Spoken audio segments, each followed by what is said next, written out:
All right, let's jump right into this explainer. Today, we're tearing down the facade of one of the most visible, capital-heavy industries on the entire planet. Look, if you've ever gazed up at a city skyline filled with massive towering cranes and thought to yourself, wow, someone is making an absolute fortune up there, well, you're right. But it's probably not in the way you think. We're going to reveal the shocking financial reality behind the world's biggest construction projects and explore exactly why the companies with their names plastered on the sides of those skyscrapers are often fighting tooth and nail just to survive. So here's a number that should literally stop you in your tracks. $29.2 billion. That is the revenue brought in last year by America's largest builder, a company called Turner Construction. To put that into perspective, that's more money flowing through a single construction company than the entire yearly economy of several small countries. Looking at a massive number like that, it's so easy to assume the owners are just swimming in profits. But as you'll see, the truth is entirely different. You've got to ask yourself, with billions of dollars coming in, why are their margins virtually zero? As we look at the breakdown, that tiny little sliver, just 3%, is the actual net profit. The other 97%? That all goes to costs, risks, and massive liability. Now, capture a 3% net on a billion-dollar infrastructure project, and sure, you've made $30 million. But that $30 million came attached to $1 billion of risk, and literally thousands of things that could have gone catastrophically wrong. The appeal of this industry was never the percentage itself. It's always been the sheer size of the number that percentage is attached to. Now, what's really fascinating here is how the actual data completely flips our basic assumptions about what makes money. You would naturally think the flashy commercial towers are the ultimate cash cows, right? Wrong. Commercial builders are out there fighting over margins as completely razor-thin as 4 to 7%. Residential is a little bit better. But get this, the unglamorous cousin of the industry, renovation and remodeling, quietly posts the best net margins, sometimes hitting 18%. Why? Simple. No one else wants to deal with the absolute unpredictability of tearing into a 40-year-old building, so they can charge a premium to do it. This brings us to Section 1, the hidden cost of entry. We are shattering the pickup truck myth. A lot of folks just assume you can start up a commercial construction company with a trusty pickup truck and some basic tools. But to build a legitimate company licensed to actually bid on commercial work, they're looking at dropping anywhere from $50,000 to well over $220,000 before you've poured a single yard of concrete. Just a used truck and trailer alone will eat up to 27 grand. And then comes the insurance, which is where new owners really feel the floor drop out from under them. You've got general liability, workers' comp, commercial auto. And hey, if you want to bid on anything large, you absolutely need surety bonds. Those are basically guarantees to the client that you'll actually finish the job, costing 1 to 3% of the total project value. It is just a massive upfront mountain to climb. Moving on to Section 2, the bidding battlefield. How winning can actually guarantee a loss. Once you're fully set up, you have to navigate complex government rules like the Miller Act just to prove you can pay your subcontractors. But honestly, the real danger isn't the government red tape, it's the competitive bidding process itself. You'd assume the lowest bid always wins, and hey, that's the whole goal, right? Well, here is the dirty little secret of competitive bidding. The contractor who consistently submits the lowest number usually isn't the smartest business in the room. Nope, they're the victim of the winner's curse. They won because they made a mistake on their estimate, totally forgot a piece of the scope, and they're about to lose a ton of money finding that out the hard way. Sure, you won the job, but you guaranteed yourself a loss before even breaking ground. Which leads us perfectly into Section 3, surviving the build, the invisible traps waiting in labor and materials. If you somehow survive the bidding phase without cursing yourself, you enter the execution phase. And guys, this is where your already wafer-thin margins go to die if you aren't incredibly careful. Let's look at a super common scenario that quietly bankrupts new contractors every single day.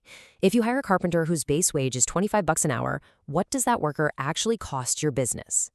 Okay, let's break down this math together. You have that $25 base wage. Great. But wait. Then you have to add roughly 17% for payroll taxes, tack on another 12% for workers' comp, and 15% for benefits and insurance. Suddenly, that $25 worker has a fully burdened rate of $36 an hour. If you estimated your project using that $25 base wage number instead of the $36 fully burdened rate, you have mathematically guaranteed a loss on every single hour your crew works. And it's not just labor. Materials are a completely separate beast to manage. Recently, steel and metal framing climbed 18% in just a single year. lumber shot up 12%. Tariffs hit a 40-year high. If you locked in a fixed-price contract before a spike like that hit and you didn't include an escalation clause, which is basically a rule stating the client shares the extra cost of materials surge, you simply have to absorb that hit. A 20% spike in lumber comes directly out of your own pocket, completely turning a profitable job into an absolute disaster. Section 4. The silent killers. Rework and safety violations. Because look, an error like pouring a foundation 18 inches off the mark can easily consume 10% of your entire budget, meaning you essentially paid out of pocket for the privilege of building the project. Then, of course, there is safety. Have you heard of the experience modification rate, or EMR? It tracks your last 3 years of injury claims. 1.0 is the industry average. If you let a few injuries push that up to, say, 1.3, your insurance premiums jump 30% literally overnight. But worse than the money, a bad safety record quietly exiles you. Major developers and government agencies will simply refuse to let you bid if your EMR is over 1.0. You're locked out of the market entirely. And if OSHA shows up to your site and finds a willful or repeated safety violation, the numbers turn genuinely frightening. A willful violation can carry a maximum penalty of over $165,000. And here is the absolute kicker. That is counted per worker, not per inspection. Finding a few employees on a roof without fall harnesses can generate a fine large enough to erase your entire year's profit in one single afternoon. This brings us to a perfect real-world example of what happens when all these structural pressures compound at scale. Meet Carillion, once the second largest construction company in the UK. Back in 2016, they looked incredibly healthy, paying out a record £79 million dividend to investors. Just 10 months later, they announced a massive write-down, their shares totally tanked, and by January 2018, the company completely collapsed into compulsory liquidation with nearly £7 billion in liabilities. So, how does a giant implode in just 10 months? The answer wasn't just simple incompetence, it was completely structural. You see, Carillion grew on borrowed money, aggressively bidding on low-margin public contracts. To hide their rapidly deteriorating cash position, they used a trick called reverse factoring to disguise their massive debts to suppliers, all while paying out rising dividends just to keep up this fake image of health to the public market. Ultimately, they were destroyed by the exact same forces sitting inside everyday business plans: thin margins, heavy borrowing, and bleeding projects. Let's look at Section 5, the cash flow chokehold. This is the industry's ultimate boss battle.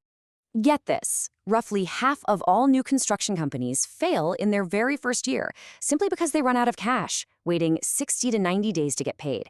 Inside a contractor's work-in-progress schedule is the very difference between life and death, overbilling versus underbilling. Overbilling is fantastic for cash flow. The client's money actually finances your work. Underbilling, though, incredibly dangerous. It means you've done the work, you paid for the labor, but you haven't invoiced for it yet due to slow approvals. You are literally using your own hard-earned cash to fund someone else's building. Chronic underbilling quietly bleeds even profitable-looking companies dry. And layered right on top of this slow payment cycle is the ultimate trap: retention. This is where the client legally withholds 5 to 10% of every single invoice until the very end of the project, just to guarantee you'll stick around to fix any small defects. So think about the math here. This is crucial. If your expected net profit margin is 6% and the client holds back 10% in retention, they are sitting on more cash than your entire expected profit. You have to finish the building in a structurally negative cash position, waiting months for that final check. And that brings us to Section 6, the true business model. It's really about accounting discipline over building skills. So if you're taking on all this risk, how does anyone actually make a dime? Well, it often comes down to high-margin change orders once work begins. Let's look at the absolute most honest way to sum this up. Here are two identical $50 million revenue years. On the left, you've got the optimistic year. Absolutely no errors, materials stay totally flat, margins hold at 6%. You walk away with $3 million in profit. Awesome. But on the right, the exact same $50 million year hit by an 18% steel spike, a 5% rework hit, a safety fine, and 90-day payment delays. That 6% margin flips into an outright loss. You didn't build worse buildings. You built the exact same buildings. Success in this industry depends entirely on mitigating financial risk, not just your physical building skills.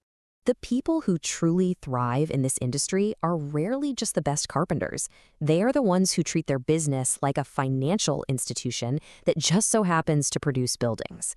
As this quote so perfectly summarizes, the real business of construction isn't building things. It's surviving the gap between what you're owed and what's actually sitting in your bank. It really leaves you wondering, doesn't it? The next time you look up at a towering skyscraper, will you see a marvel of modern engineering or a masterclass in extreme financial survival? Thanks so much for joining me on this explainer. I really hope it completely transformed how you look at the skyline.